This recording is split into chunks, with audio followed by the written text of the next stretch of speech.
سلام كبرات تخاتلتين حجاب استدالو علتاو زيناتات إيرترا أب روسيا تساتفو زلا أخيبا أمريكان مشاركتان بزعبة تقراي زقبور أزاته بزعبة حج زلو كينات زلو حبيريتاتات جنرات صادقان زهبو مبري قداي الصومالين كينيان فرد توهيبو لمهلاون أوستريا حدث چانسلر مشامان كال انز دسس كخونيو نوتر تخاتلتزا چانل نمخواندما سابسكرايب كتقبرو بخبري عدمكم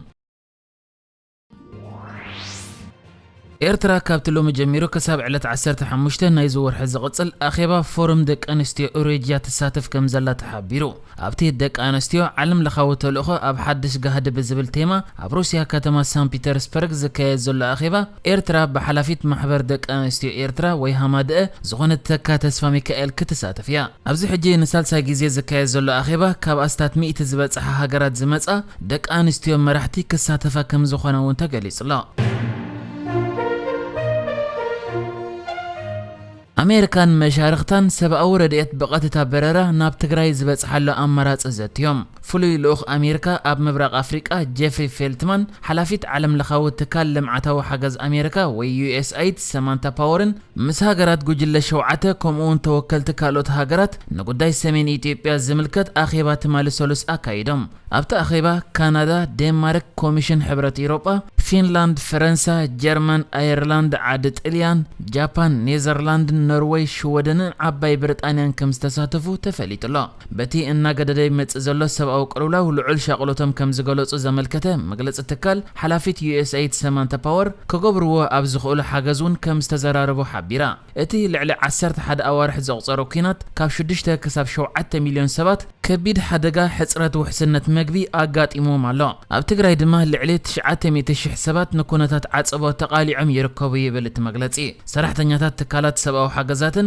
ዓለም ለኻውያን ለገስትን አጋጢሞም ዘሎ ብድሆታት ቁልጡፍ ፍታሕ ክርከበሉ ከም ዘለዎ ዝተሰማምዑ ተሳተፍቲ ተኣኺባ በሰንክቲ ዝቕጽል ዘሎ ኩናት ንዘለው ጸገማት ንምፍታሕ ኣሜሪካን መሻርክታን ዝተፈላለየ ኣማራጺታት ካናድያ ዘገድድ ከም ዝኾነ ኣፍሊጦም ሰብኣዊ ረድኤት በቐጥታዊ በረራ ናብ ትግራይ ዝበጽሓሉ ኣማራጺ ከም ዘተዩ እቲ መግለጺ እውን ይሕብር ናብ ትግራይ ኣብ ዝበጽሕ ቀረባት ሰብኣዊ ሓገዛት ዝተገብረ ገደባት ንኽልዓል ከምኡውን ኣብ መንጎ ወገናት ተኽሲ ደው ናይ ምባል ሰምዕ ክካየድ ንምግባር ዝተዋደደ ስጉምቲ ይጠልብ ኢሎም ኣሜሪካን መሻርክታን ዝኾኑ ለገስቲ ኣካላትን ነቲ ሓደገኛ ጸለመ ሰራሕተኛታት ረድኤት ከምኡውን ሲቪላት ኣብ ባይታ ይበጽሖም ንዘሎ ሓቂ ንምሽፋን ዝዝርግሑ ዘጋግዩ ሓበሬታታት ይኹንኑ ዝበለት ሓላፊት ዩኤስ ኤይድ ሰማንታ ፓወር ኣብ ልዕሊ ሰራሕተኛታት ትካላት ረድኤት ዝፍጸም መጥቃዕትን ምፍርሕን ደው ክብል ኣተሓሳሲባ መንግስቲ ኢትዮጵያ ረድኤት ናብ ትግራይ ከይሓልፍ ኣተዓናቂፉ ዝብል ክስታት ክነጽጎ ጽንሕ እዩ ኣብቲ ክልል ከቢድ ጥሜት ተኸሲቶ ኣሎ ዝብል መረዳእታውን ኣይቅበሎን እዩ መንግስቲ ኣሜሪካን ካልኦት ሃገራት ምዕራብን ኣብ ልዕሊኡ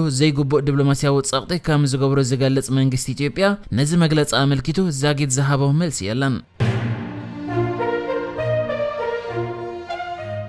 سراويت فدرالي إثيوبيا حيلتات أمحران أب كل الأمحرة بستفلالي جنبرات أبز حلفة قربة معلتات زجمروا ومتقعتي أبزوان بحيال ملكوعي يغصلوا له أبزلو جزية حدا نيودو حورات هاجرات بعل سلطان اتدقي متلعيل لزلوكينات نتزن برسب أو قلولو أقاد يدو أب عالمنا اتزخفة عصبك ختل كم زخل تزاريبو نزيح جزكا يزلوه درو معلتات أقصير زلوكينات ملكيتا حنتي نيويورك تايمس اتبها المعكن زرقي حتى أبزلا قلات زخونة أبصاب قلا الشمام زي تقصتهم لعلو السبب سلطان هاجرات معرب نعا أبزهبو حبريتا اتوكينات بلكع دقي متلاعيلو كم زلو كم زرقا قصولان اتوكينات كأك اندي أب كل الأمحارة يكايت كم زلو حابيرو مالو ازي يخون مبرر أبزئوان أب كل توكينات زقبرلو زلو كبابيتات من محدار أبي أحمد نتزلو مسمرات عاتيوة بمهلاو بروح سئل نايتزكاية زلو كينات كفلت كم زي كإليا قليس أزلا مع كان زينا نيويورك تايمس بزعوا زكينات أمريكتا مسك قدمي منيستر أبي أحمد كومدما وهابيت قال لتقدمي منيستر بيلينسيوم ركب كتقبر فتينا كم زي سلت أخت حبرن كلا أب تقراي كأم مسحاد أوان حلقة ستاف سراويت فدرالي إثيوبيا زنبرة حجد ما أبال مأكلاي كوماند حيلتا تقراي زولو جنرال صادقان كم استرخبتن بزعبة توكينات مبره كم زهبان قليس ألا أب تحجي جنرال صادقان هيبو زولو مجلسي سراويت فدرال زحرف عربي حيلتا تقراي زولو بوتاتات بنفر توقعن دروناتن كتقعو خمس جمرو بسوني خا نتمت قعتي نابني أجر متقعته كم زسجاجورو كحبرن كله اتمت قعتي ناي سراويت فدرال جنا ملس متقعتي ناي حيلتا تقراي كم استقبلو أفليت الله جنرال صادقان أبزربو بمقصال قال بقالو صلاقي نأوارح يوم مدلوات كجبر صانيحو نحنا ونكمو دحر مبال ነቲ ሕጂ ዝካየድ ዘሎ ኩናት ነቲ ሃገር ወሳኒ ህሞት ክፈጥር ከም ዝኾነ ክዛረብ እንከሎ እቲ ውጽኢት ወተሃደራዊ ፖለቲካዊ ዲፕሎማስያውን ክኸውን እዩ እዚ ኩናት እዚ ከዓ ዝተናውሐ ኩናት ኣይክኸውንን እዩ ናይ መዓልታት ወይ ድማ ምናልባት ናይ ሰሙናት ክኸውን ክብል ተዛሪቡ ብዛዕባ እዚ ኩናት ጀነራል ጻድቃን ሂብዎ ኣብ ዘሎ መግለጺ ብተወሳኺ ብዛዕባ ኢሳያስ ኣፈወርቅን ሰራዊት ኤርትራን እውን ተዛሪቡሎ ንሱ ኣብ ዘረብኡ ንኢሳያስ እቲ ዝዓበየ ስግኣት ገይሩ ከም ዝሪኦ ድሕሪ ምሕባር ቃል በቃሉ ጀነራል ጻድቃን ኢሳያስን ሰራዊቱን ኣብዚ ዞባ ቀንዲ ጸየቕቲ ኮይኖም ኣለዉ ማሕበረሰብ ዓለም ብልቢ ሰላማዊ ፍታሕ ይደልን ድሕሪ ኣሎ ብዛዕባ ኢሳያስ ዝኾነ ከይገበሩ ስምምዕ ኣይከጋጥምን ክብል ተዛሪቡሎ ከም መግለጺ እዛ ማዕከን ከዓ ኣብዚ እዋን ከተማ ሑመራ ኣብ ትሕቲ ሰራዊት ኤርትራ ዘላ ብምዃና ሰራዊት ኤርትራ ኣብዚ ኩናት ይሳተፉ ኣለዉ ድዮም ንዝብል ሕቶ እዛ ኒውዮርክ ታይምስ እትበሃል ማዕከን ገሊጻቶ ከም ዘላ ክልተ ናይ ሃገራት ምዕራብ ላዕለዎት ሰበስልጣን ከም ዝሓበርዋ ኣብዚ እዋን ሰራዊት ኤርትራ ገለ ክፋሉ ኣብ ክልል ኣምሓራ እውን ዓሪዱ ከም ዘሎ ከም ዝገለጹላ ሰራዊት ኤርትራ ከዓ ኣብዚ ሕጂ ዝካየድ ዘሎ ኩናት ይሳተፉ ኣለዉ ድዮም የለውን ዝኾነ ዝፍለጥ ከም ዘየለን ብሩህ ከም ዘይኮነን ገሊጻላ ብዛዕባ እዚ ሕጂ ዘሎ ኩናት ኣመልኪቱ ጌታቸው ረዳ ዘርጊሑ ኣብ ዘሎ ጽሑፍ ኣብዚ ሳልሳይ መዓልቲ ገይሩ ዘሎ ናይ ኣጋር መጥቃዕቲ ሓይልታት ትግራይ ንሰራዊት ፌደራል ከም ዝደፍኡ ኣብ ኩሉ ግንባራት እቲ መእዘዚ ዝኸውን ጥርዝታት ተቋጻጺሮሞ ከም ዘለዉ ድሕሪ ምሕባር ቆልዑን ደቂ ኣንስትዮን ትግራይ ካብ ከበባ ንምልቓቕ ጌና ክንቀጽል ኢና ክብል ጽሒፉሎ ኣካል ውድብ ሕቡራት ሃገራት ዝኾነ ዓለም ለኻዊ ቤት ፍርዲ ፍትሒ ኣብ ጉዳይ እቲ ኣብ መንጎ ኬንያን ሶማልን ዘሳሕብ ዘሎ ማያዊ ግዝኣት ንሶማሊ ዝድግፍ ብይን ሂቡ ኬንያ ነዚ ዝተዋሃበ ብይን ከም ዘይተቐበሎ ዘፍለጠት ኮይና ነቲ ቤት ፍርዲ ብዘይ ሻራውነት ክትከስስን ከላ ፕሬዚደንት ኬንያ ኡሁሩ ኬንያታ ከዓ ኣብ ዘውፅኦ መግለጺ ነቲ ብይን ርክብ ክልቲአን ሃገራት ዝሃሲ ክብል ነቒፍዎ ኣሎ እቲ ዘካትዕ ዘሎ ጉዳይ ኣብ ህንዳዊ ውቅያኖስ ኣብ ዝርከብ ኣስታት 100,000 ተርቢዒት ኪሎ ሜትር ዝሽፍን ማያዊ ኣካል ዶብ ኮይኑ ብነዳድን ጋዝን እውን ሃብታም ከም ዝኾነ ይዝንገረሉ ነቲ ጉዳይ ኣብ መንጎ ክልቲአን ሃገራት ዲፕሎማስያዊ ወጥሪ ኣስዒቡ ይጸኒሑ ሚኒስተር ዜና ሶማልያ ዑስማን ዱቤ ነቲ ዝተዋሃበ ብይን ብምቕባል ንሃገሩ ናይ እንኳዕ ደስ በለክ መልእኽቲ ኣብ ትዊተር ኣስፊሩሎ ኬንያ ነቶም ዝውክልዋ ሰብ ሞያ ሕጊ መብርህ ንምሃብ ከምኡውን ለበዳ ኮሮና ብምጥቃስ እቲ መስርሕ ክዳናጎ ኩሓቲታ እንተነበረት ዓለም ለኻዊ ቤት ፍርዲ ፍትሒ ግና እቲ ጉዳይ ኣብ ዝሓለፈ ወርሒ መጋቢት ንሕጂ ክስማዕ ይወሲኑ ነይሩ ብጀካዚ ሓደ ካብ ደያኑ እቲ ቤት ፍርዲ ሶማላዊ ብምዃኑ ኬንያ ነቲ ቤት ፍርዲ ዘይሻራዊ ኣይኮነን ብምባልያ ተቃውሞ ገሊጻ ዝነበረት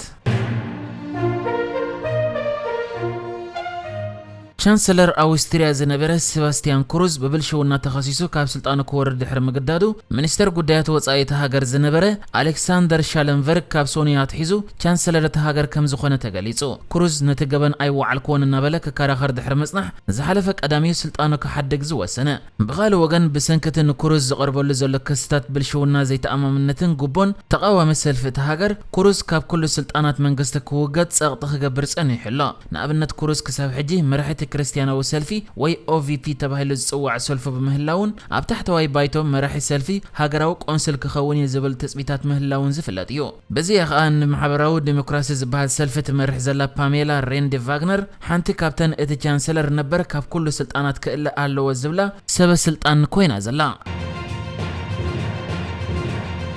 ንሕጂ ዝተዳለወ ዜናታት እዚ ነይሩ በካለ ክሳብ ንረኸብ ሰላም ንዓኹም